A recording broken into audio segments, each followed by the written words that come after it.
नमस्कार मित्रों, मैं संस्कार कोचिंग क्लासेस से आपका हार्दिक अभिनंदन करता हूं। आज का टॉपिक हमारा रहेगा राजस्थान का सामान्य परिचय। दोस्तों, हम बात करना चाहेंगे कि अलग अलग समय में राजस्थान के अलग अलग नामकरण हुए। उन नामकरणों में हम सर्वप्रथम बात करना चाहेंगे कि रामायण में महर्षि वाल्मीकि के द्वारा राजस्थान को मरुकांतार नाम दिया गया, जो आपको ये दिखाई दे रहा है कि सर्वप्रथम राजस्थान का मरुकांतार शब्द किसने दिया।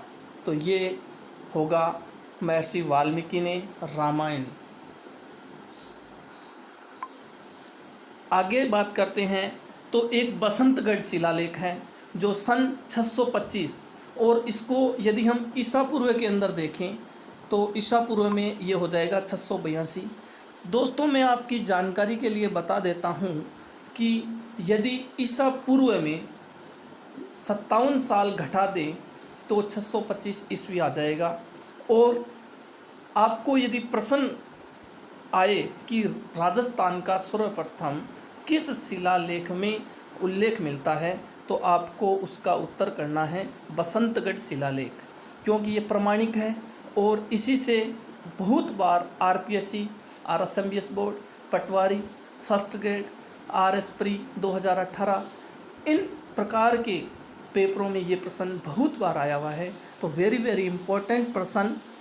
अगला हम बात करते हैं कि मुहुणतोड़ नैनसिर ख्यात जो और राजरूपक ग्रंथ है वीरभान का।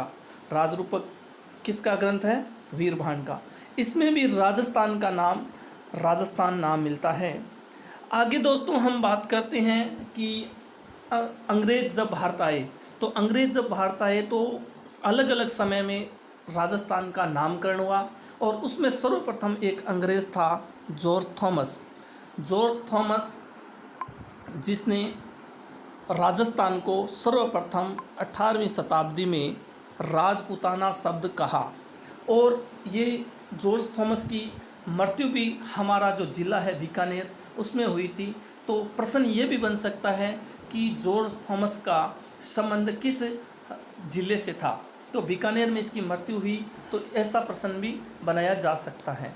आगे हम बात करते हैं तो 1805 में विलियम फ्रैंकलिन, इसकी एक बुक का नाम है मिलिट्री मेमोरियल्स ऑफ मिस्टर। इस बुक में इसने राजपूताना शब्द को प्रमाणिक रूप से लिखित जानकारी दी है। आगे हम बात करते हैं तो राजस्थान के इतिहास का जनक जिसको कहते हैं कर्नल जेम्स टोड, इसको घोड़े वाला बाबा के नाम से भी जाना जाता है, और इसने सर्वप्रथम राजस्थान को राजस्थान, रजवाड़ा राजस्थान कहा है। यदि आपको प्रश्न आ जाए कि राजपूताना किसने कहा है, तो आपको उत्तर करना है जॉर्ज थॉमस, और शब्द आ जाए कि राजस्थान सर्वप्रथम किसने कहा है, तो colonel James Tod. Colonel James Tod की एक बुक का नाम है जिसने 1829 में प्रकाशन हुआ था, annals and antiquities of Rajasthan. उस बुक का क्या नाम है दोस्तों? Annals and antiquities of Rajasthan. हाँ दोस्तों, आपको एक बार मुश्किल लगता है कि नाम करना बहुत ही हार्ड है याद करना, लेकिन यदि हम बार बार प्रयास करें तो हम उसमें सफल ज़रूर हो सकते हैं। इतना कोई हार्ड नहीं है। Annals and antiquities of Rajasthan, और इसी का अन्य नाम है central and western Rajput state of India. ये कर्नल जेम्स टोड ने अपने गुरु यति ज्ञानचंद्र, कर्नल जेम्स टोड के गुरु का नाम था यति ज्ञानचंद्र, जिसको समर्पित की कौन सी book? Annals and antiquities of Rajasthan. और कालांतर में गौरीशंकर हीराचंद ओझा जो संबंध रखते थे सिरोही से, उन्होंने इसका हिंदी अनुवाद किया। आगे चलते हैं दोस्तों। तो राजस्थान का सर्वप्रथम ये आ जाए कि राजस्थान को संवैधानिक दर्जा कब प्रदान किया, तो देखो दोस्तों, हमें पता है कि भारत आज़ाद हुआ था 15 अगस्त 1947 को। 1947 के बाद भारत में गणतंत्र दिवस मनाया जाता है 26 जनवरी। और यदि देखो कि भारत का यदि नाम गणतंत्र दिवस के दिन संवैधानिक दर्जा प्राप्त हुआ, तो आपको ये जायज़ है कि राजस्थान का नाम भी 26 जनवरी 1950 को हुआ था। तो संवैधानिक दर्जा आए तब आपको करना है 26 जनवरी 1950। और राजस्थान दिवस बनाया जाता है आपको दोस्तों 30 मार्च। 30 मार्च मनाने का ये कारण क्या है कि जो राजस्थान का एकीकरण हुआ था, तो राजस्थान के एकीकरण में सर्वप्रथम 30 मार्च 1949 यानी 30 मार्च 1949 को राजस्थान की कई रियासतें जैसे जयपुर, बीकानेर और जोधपुर, ये 3 रियासतें राजस्थान के मिलने के बाद राजस्थान की राजधानी जयपुर को रखा गया। और उसी दिन राजस्थान का नाम राजस्थान पड़ा और 30 मार्च को राजस्थान दिवस मनाया जाता है। और यदि इसकी बात करें कि वर्तमान स्वरूप कब आया, तो राजस्थान का वर्तमान स्वरूप आया था 1 नवंबर 1956 को, जो फजल अली आयोग एक समिति का नाम था जिसने राज्य पुनर्गठन आयोग की स्थापना की। और उसमें उसने राजस्थान का जो वर्तमान स्वरूप है 1 नवंबर 1956 उसको नाम दिया। तो ये थी दोस्तों राजस्थान के नामकरण की बात। आगे हमारा इसी रिलेटेड है कि राजस्थान के विभिन्न जो प्राचीन नाम हैं और राजस्थान के विभिन्न प्राचीन नामों को किन किन नामों से पुकारा गया, उसके बारे में हम अध्ययन करने वाले हैं। दोस्तों, मैंने ये बहुत ही मेहनत करके और अलग अलग किताबों से, राजस्थान की अलग अलग बुकों से और बहुत मेहनत करके आपके लिए बनाया है। दोस्तों, इसको लाइक शेयर ज़रूर कीजिएगा, क्योंकि दोस्तों यदि आपका प्यार मिलेगा तो हमारा भी मनोबल बढ़ेगा और आपके लिए मैं नया और ज़्यादा ये बनाने की कोशिश करूँगा। तो राजस्थान के हम नामों की बात करते हैं तो सर्वप्रथम बात करते हैं हम जांगल प्रदेश की। तो जांगल प्रदेश की बात करते हैं तो जांगल प्रदेश दोस्तों आप जानते हैं कि बीकानेर का प्राचीन नाम था। जांगल प्रदेश यदि आपको पूछ ले तो किसका नाम था? बीकानेर का प्राचीन नाम था। और इन्हीं के आसपास का क्षेत्र सपाद लक्ष्य कहलाता था, जिसमें कालांतर में 551 ईसा पूर्व वासुदेव चौहान ने राज किया था और उन्होंने सांबर झील का निर्माण कराया था। दोस्तों, आपकी जानकारी के लिए मैं बता दूं कि इसका उल्लेख बिजोलिया शिलालेख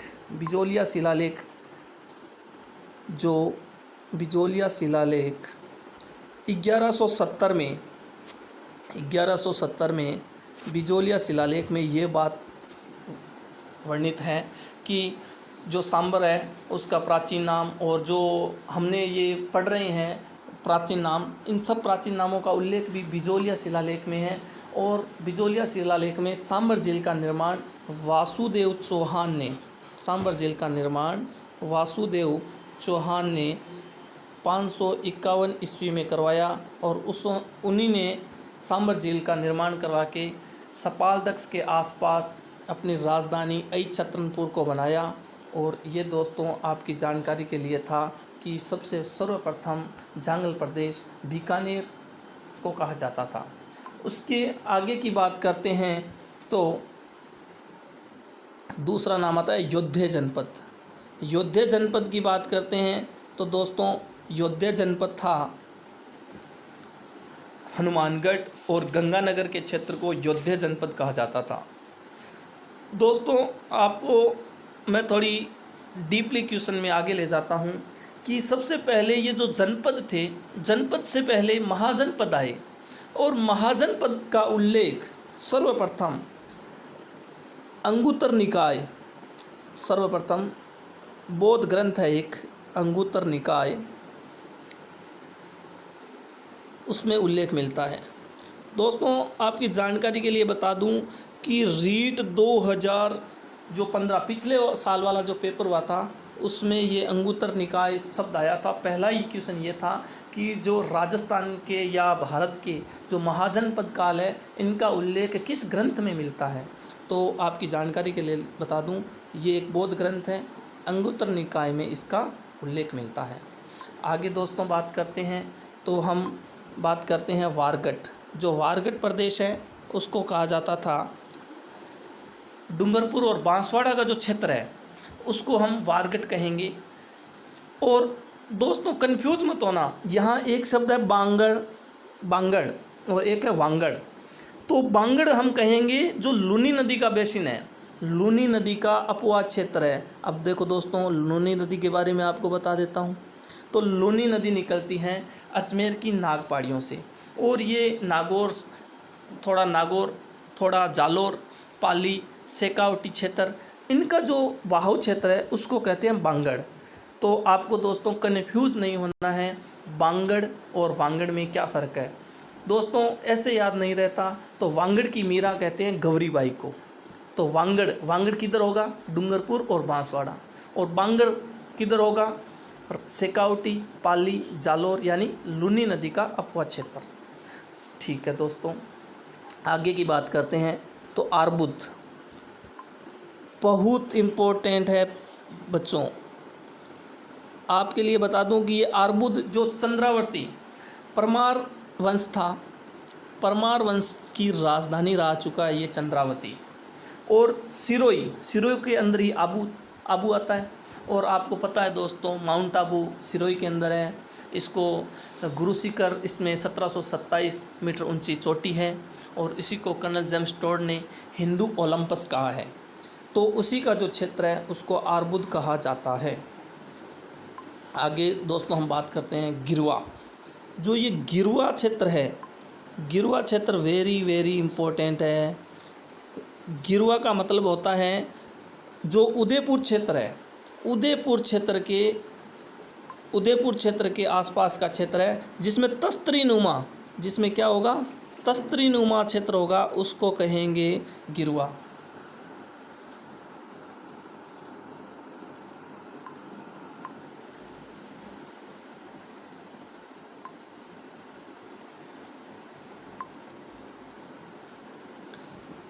तो आपको समझ में आ गया होगा गिरवा किसे कहते हैं।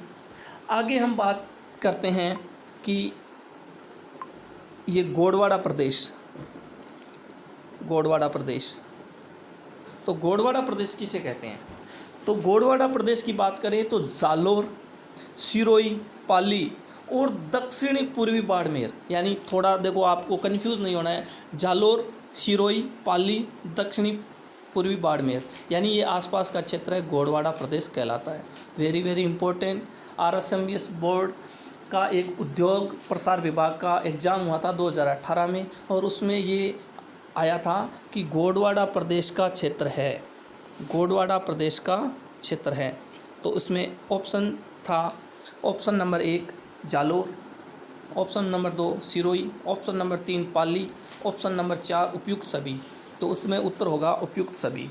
तो इस प्रकार से भी प्रश्न पूछे जा सकते हैं। इस प्रकार से भी प्रश्न बनते हैं कि निम्न में से कौन सा गोंडवाना प्रदेश का भाग नहीं है।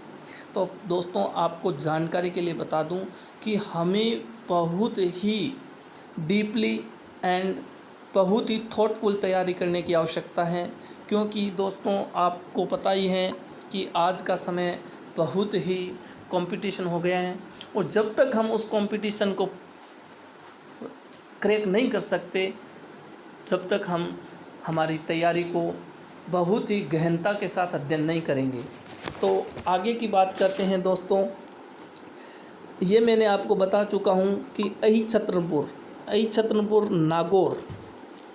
नागौर का प्राचीन नाम था, या जांगल प्रदेश के आसपास का क्षेत्र वो हम अहिछत्रपुर कहेंगे। आगे चलते हैं दोस्तों, तो हम बात करते हैं राठ। देखो यहाँ पे आपको कंफ्यूज नहीं होना है, जो अलवर राठ प्रदेश है वो अलवर और हरियाणा बॉर्डर जो हरियाणा के आसपास का क्षेत्र है, और अलवर यानी थोड़ा अलवर का और थोड़ा हरियाणा बॉर्डर प्रदेश है, उसको कहते हैं राठ। आगे बात करते हैं हम मेवात। मेवात मेवात का नाम मेवात ही क्यों पड़ा? ये हरियाणा प्लस अलवर यहाँ के आसपास का क्षेत्र है। यहाँ पे मेव नाम के मुसलमान जाति रहती थी, इस कारण इसका नाम मेवात पड़ा। और आपकी जानकारी के लिए बता दूं कि यहाँ पे अहिरवाटी बोली जाती है, अहिरवाटी, और इसलिए इसको क्या कहा जाता है? मेवात क्षेत्र। और इस अहिरवाटी बोली का संबंध भगवान श्री कृष्ण से भी है, क्योंकि भगवान श्री कृष्ण अहीरों के बच्चों के साथ रहते थे। और देखो, आपको जानकारी के लिए बता दूं कि कृष्ण का मथुरा, सूरसेन, इनसे संबंध रहा है, और उन्हीं से भरतपुर अलवर का क्षेत्र लगता है और यूपी का क्षेत्र लगता है। तो वहाँ के आसपास की बोली अहिरवाटी बोली जाती है, और वहाँ पे मेव जाति रहने के कारण इसका नाम मेवात पड़ा। आगे चलते हैं दोस्तों। तो इसी में एक आता है आलोर। आलोर को साल्व प्रदेश कहा जाता है। अलवर का प्राचीन नाम मिलता है आलोर, और इसी को कहते हैं साल्व प्रदेश, साल्व प्रदेश। अब दोस्तों, आपको साल्व प्रदेश, आपने अभी देखो लॉकडाउन का समय था, आपने महाभारत रामायण खूब देखी होगी, और बार बार आपने देखा होगा कि अंबिका, अंबालिका महाभारत के समय ये साल्व प्रदेश की रानियां होती है, और वहाँ से विचित्र वीर्य के लिए ये जो भीष्म पितामह होता है वो जीत के लाता है। तो उसी का जो क्षेत्र था उसको साल्व प्रदेश कहते थे, और ये महाभारत से संबंध रखता था। आगे की बात करते हैं दोस्तों। तो आगे नाम आता है उत्तरी अलवर। उत्तरी अलवर के में को कुरु प्रदेश। तो महाभारत में आपने कुरु प्रदेश तो बार बार सुना होगा, कुरुक्षेत्र का नाम सुना होगा, कुरु प्रदेश का सुना होगा, कुरु वंश का नाम सुना होगा। तो ये संबंध था, वही कुरु प्रदेश कहलाता था, वो आज का उत्तरी अलवर है। आगे बात करते हैं दोस्तों। तो ऊपरमाल का पठार। ऊपरमाल का पठार, इस ऊपरमाल के पठार की हम विस्तार से चर्चा करते हैं। क्यों ये इम्पोर्टेंट क्यों है? पहले तो हम इसके भौतिक स्वरूप की बात करते हैं। ये कहलाता है भीलवाड़ा प्लस भैंसरोडगढ़, यानी भीलवाड़ा से लेकर भैंसरोडगढ़ चित्तौड़ के अंदर पड़ता है। उसका जो बीच का क्षेत्र है, पठारी क्षेत्र है, उसको हम ऊपरमाल कहेंगे। क्या कहेंगे दोस्तों? ऊपरमाल कहेंगे। अब दोस्तों बात करते हैं कि ऊपरमाल के बारे में और जानकारी। देखो दोस्तों, आपकी जानकारी के लिए बता देता हूँ, यही प्रदेश जो ऊपरमाल का पठार है, ये संबंध रखता है अशोक परमार से। अब आपकी जानकारी के लिए बता देता हूँ, ये अशोक परमार कौन था? ये अशोक परमार एक भरतपुर और यूपी के अलवर के परगना का राजा था, वहाँ का शासक था। इसने महाराणा सांगा का नाम आपने दोस्तों सुना होगा। महाराणा सांगा ने 1527 में खानवा का युद्ध किया। 1527 में बाबर वर्सेस महाराणा सांगा के बीच में 1527 में खानवा का युद्ध हुआ। उस युद्ध में अशोक परमार ने भी भाग लिया था, और महाराणा सांगा ने उसको ऊपरमाल का पठार दिया था। तो ये प्रश्न बहुत इम्पोर्टेंट बन जाता है कि ऊपरमाल का पठार है जो किस युद्ध से संबंध रखता है, और किस जो राजा से संबंध रखता है, या ये ऊपरमाल की पठार की जो जागीर था उसका जागीरदार कौन था। तो आपको याद रखना है, अशोक परमार था। और कालांतर में इसी ऊपरमाल के पठार, और हम बात करते हैं भीलवाड़ा, तो आपने सुना होगा राजस्थान का सबसे बड़ा जो है बिजोलिया क्षेत्र, बिजोलिया किसान आंदोलन, बिजोलिया किसान आंदोलन विजय सिंह पथिक उससे भी संबंध रखता है, क्योंकि बिजोलिया के जो आसपास की जागीर थी उसी को उपरमाल का पठार कहते हैं, और जो बिजोलिया में इसकी थी उसी को क्या कहा जाता है, उपरमाल का पठार कहा जाता है। आगे की बात करते हैं तो कांठल, कांठल का ही दूसरा नाम है देवलिया। देखो दोस्तों, देवलिया या कांठल कहते हैं प्रतापगढ़ के आसपास का क्षेत्रफल, प्रतापगढ़ के आसपास का क्षेत्र। और दोस्तों आपने नाम सुना होगा कि कांठल की गंगा, कांठल की गंगा ये कही जाती है माही नदी को, क्योंकि माही नदी है वो कांठल की गंगा कहते हैं, उसको कहते हैं। तो दोस्तों आपको हम आगे ले चलते हैं, आगे बात करते हैं शेखावटी प्रदेश। तो शेखावटी प्रदेश तो आप सभी परिचित हैं, जो कंपटीशन की तैयारी करता है वो शेखावटी से परिचित है, सूरू, सीकर, झुंझुनू। और इसी से आपको पता चल जाता है कि ढूंढाड़ प्रदेश, ढूंढाड़ प्रदेश भी आप जानते हो कि जयपुर के आसपास का क्षेत्रफल है वो ढूंढाड़ कहलाता है। ठीक है, आगे बात करते हैं हम दोस्तों। तो मांड या वल प्रदेश जैसलमेर का प्राचीन नाम है। आगे की बात करते हैं सूरसेन, सूरसेन भरतपुर, धौलपुर, करौली का क्षेत्रफल कहलाता है। और इसी को हम आगे बात चलते हैं हाड़ौती, कोटा, बूंदी, बारां, झालावाड़। तो दोस्तों आपकी जानकारी के लिए आज इतना ही, धन्यवाद। आप दोस्तों इसको लाइक, शेयर, कमेंट ज़रूर करें। आपको कैसा लगा वीडियो इसके बारे में हमें ज़रूर बताएं। हमारा ये पहला प्रयास है, हम आगे आपको इससे भी अच्छे टॉपिक के बारे में समझाएंगे। धन्यवाद।